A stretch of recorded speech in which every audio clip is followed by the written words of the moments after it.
তো hey guys, কেমন আছেন সবাই? মল্লিকা পত্রধারার একটি ব্লগে সবাইকে স্বাগত জানাই। আমি বলেছিলাম না যে আমাদের এই পুজোতে রাত্রেবেলায় মন্দিরটা আলোয় আলোকিত হয়ে যাবে। তো কি সুন্দর আলোয় আলোকিত হয়ে গেছে দেখুন। আর এখানে ঢাক ঢোলে আমার ছেলে কত সুন্দর নৃত্য করছে, আমার বেশ ভালো লাগছে। আর কত সুন্দর প্যান্ডেলটা সাজিয়েছে একবার দেখুন, খুব সুন্দর লাগছিল। মন্দিরটা একদম ঝলমল করছিল, কি সুন্দর লাগছে দেখুন। মন্দিরটা খুব ভালো লাগছে।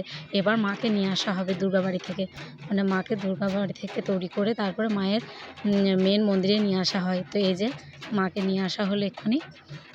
মাকে নিয়ে আসা হলো ঠিকই, কিন্তু মাকে এখনও কোনো সাজ পরানো হয়নি।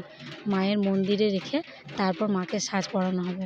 ডাকের সাজ আর সোনার গহনা মায়ের যা আছে সব মাকে এখন পরানো হবে। তো মাকে মায়ের ঘরে নিয়ে আসা হলো। তো এখানে সবাই চিন্তিত ছিল, সবাই ভাবছিল যে মা হয়তো ওইখানটায় আটকে যাবে। সামনের ওই মাথার যে চূড়াটা আছে ওখানটা না, সবাই চিন্তা করছিল যে ওই জায়গাটা মায়ের ঘরে নিয়ে যেতে গেলে হয়তো আটকে যাবে। কিন্তু কি জানেন তো, আমাদের তারা মায়ের অশেষ মহিমা। সবাই অনেক টেনশনে চিন্তায় ছিল যে হয়তো এখানটা লেগে যাবে, ভেঙে গেল আর কি, ভেঙে গেল আর কি।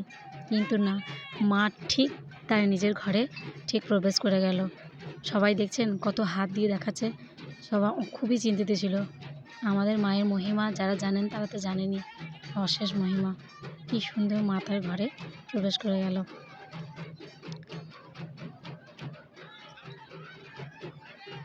দেখছেন সবাই কত চিন্তিত আটকে যাবে বলে। আর এতটাই ভিড় ছিল যে আমি সামনে কাছে গিয়ে যে ভিডিওটা করব, আমি সেই সুযোগটুকুও পাইনি। অনেকটা দূরে থেকে ভিডিওটা করেছি। একটু কষ্ট করে দেখবেন আপনারা। দেখলেন মা কত সুন্দর তার নিজের ঘরে প্রবেশ করে গেল। এবার মাকে দেবী থেকে নিচে রেখে সাজ পরানো হবে। আর এখন যাচ্ছে ঘট ভরতে। ঘট ভরার সময় তাই এতটাই ভিড় ছিল যে ভিড়ের মধ্যে ভিডিও করতে পারছিলাম না। আর প্রচণ্ড অন্ধকার ছিল। এমনি রাস্তায় লাইট ছিল ঠিকই, কিন্তু আমার ভিডিওটা করতে জায়গাগুলো খুব অন্ধকার ছিল বলে আমি নিজের বাড়ির সামনে দাঁড়িয়েই ভিডিওটা করেছি। আর এই ঘট ভরতে যাওয়ার সময় একটা নিয়ম আছে জানেন তো, যারা মানত করে, অনেকেই মানত করে যে গণ্ডি কাটার জন্যে। তা অনেক ভক্ত আছে এখানে যে এই শীতের রাতে গণ্ডি কাটতে কাটতে যাবে মায়ের মন্দিরে। তাদের মনের ইচ্ছা পূরণ হয় বলেই এই মানতটা তারা করে। তো সত্যি খুবই কষ্টকর। এই যে ঘট ভরে নিয়ে আসছে আর কিছু ভক্ত গণ্ডি কাটতে কাটতে আসছে।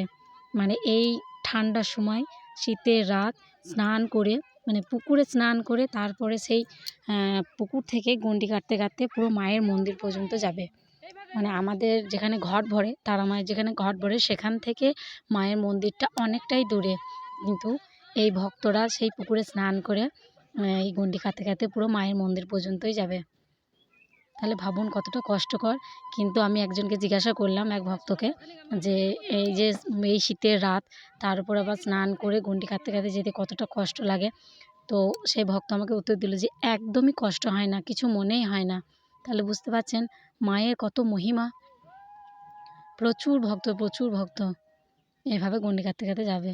এই যে ভক্তরা গণ্ডি কাটছে, এদের মনের ইচ্ছা পূরণ হয়েছে। মায়ের কাছে জানাতেই মা এদের মনের ইচ্ছা পূরণ করেছেন, তাই এরা গণ্ডি কাটতে কাটতে চলল।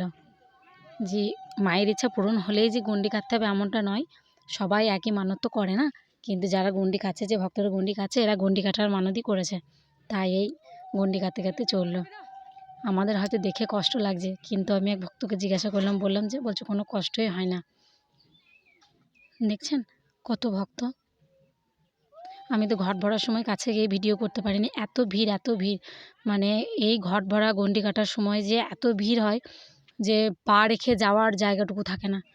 বিসর্জনে যেমন আমাদের ভিড় হয়, বিসর্জনে যতটা ভিড় হয় এই ঘট ভরার সময়তেও আমাদের সে ততটাই ভিড় হয়, প্রচণ্ড ভিড় হয়। তাই আমি সে ঘাটে গিয়েও আমি ফিরে এসেছি। এত অন্ধকার ছিল, প্লাস আবার আমার মানে দাঁড়িয়ে থাকতে অসুবিধা হচ্ছিল। দিয়ে আমি আমার বাড়ির সামনে থেকেই এই ভিডিওটা করছি। একটু দেখুন ধৈর্য ধরে, দেখবেন সবার ভালো লাগবে। আমরা ছোটোবেলা থেকেই দেখে আসছি এইগুলো, তাই আপনাদের সঙ্গে একটুখানি শেয়ার করলাম। আমরাও তো দেখছি, আপনারা দেখুন। আমার গ্রামের পুজো শুধু আমি একা দেখব বললে হবে, আপনারাও একটু দেখুন। আপনারা সকলে দেখলে আমারও ভালো লাগবে। দেখছেন কত ভক্ত, প্রচুর ভক্ত। মোটামুটি 25-30 জন তো এইভাবে গণ্ডি কেটেছে। শুধু যে 25-30 জন ভক্ত আছে এমনটা নয়, প্রচুর ভক্ত কিন্তু গণ্ডি কাটার ভক্ত এই 25 থেকে 30 জন গণ্ডি কেটেছে। এখন অনেক আছে, অনেক, কিন্তু আমি অতটা রাখিনি, ভিডিওটা অনেকটা বড় হয়ে যাবে তো, তাই কেটে দিয়েছি, কিছু জায়গা ফাস্ট করে দিয়েছি।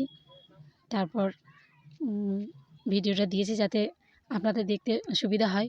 অনেকে তো লং ভিডিও পছন্দ করে না বা দেখেন না, তাই আমি একটু ছোটো করে দিয়েছি।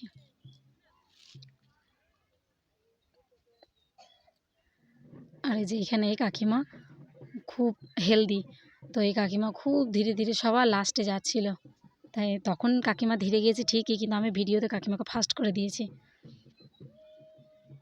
বলুন এরকম মানুষের কত কষ্ট, কিন্তু কোনো কষ্টই নাই। আমি জিজ্ঞাসা করে দেখলাম, বললো ওই টাইমটা কিছু মনে হয় না, এই না খাওয়ার পর তারপরে এই ঠান্ডায় স্নান করে, বলছে কিচ্ছু মনে হয় না, কোনো কষ্টই নাই। আর এই যে সবাই গণ্ডি কাটতে কাটতে চলে গেছে, আর এখন এবার ঘরটা আসছে মায়ের। বছরে আমাদের এই একটাই পুজো, ছোট বড় সবাই আমরা খুব খুব আনন্দ করি, খুব মজা করি। মানে আরও পুজো হয় ঠিকই, কিন্তু আমরা মেন এই একটা পুজোই ধরি, আমাদের এই তারা মা পুজো। কারণ সবই পুজো হয় ঠিকই, ওই ঘটপটে হয়ে যায়, মূর্তি নিয়ে মানে পুজো হয় বলতে এইটাই আমাদের, এই তারা মা।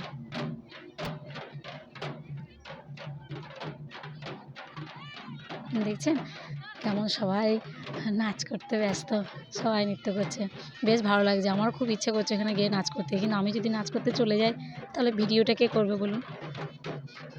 তাও বোনগুলো বান্ধবীগুলো আমায় ডাকছে নাচ করার জন্য, তাই আমরা ভিডিওটা করি, তারপর একটু নাচ করে নেবো, নাচ তো আছেই। আর এখানে এই দাদা ভাই সবাই মিলে নাচ করছে, দেখে মনে হচ্ছে বলুন যে ভাসান ডান্স, কিন্তু একদমই না, এখন ঘট ভরে নিয়ে যাচ্ছে। তাহলে চিন্তা করুন, এখন যদি এরকম নাচ হয় ঘট ভরার সময়, তাহলে বিসর্জনের সময় কীরকম নাচ হয়, সবই আপনাদের সঙ্গে শেয়ার করব, আমার ভিডিওগুলো দেখবেন।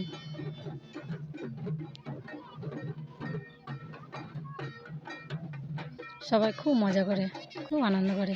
এই যে আমাদের ঘট ভরে নিয়ে চলে এসেছে, পুজো একটু পরে হবে। তো চলুন, আমার ব্লগটা এই পর্যন্তই। ভালো লাগলে একটি লাইক করে দেবেন। ফিরে আসছি পরবর্তী একটা ব্লগ নিয়ে। ভালো থাকবেন।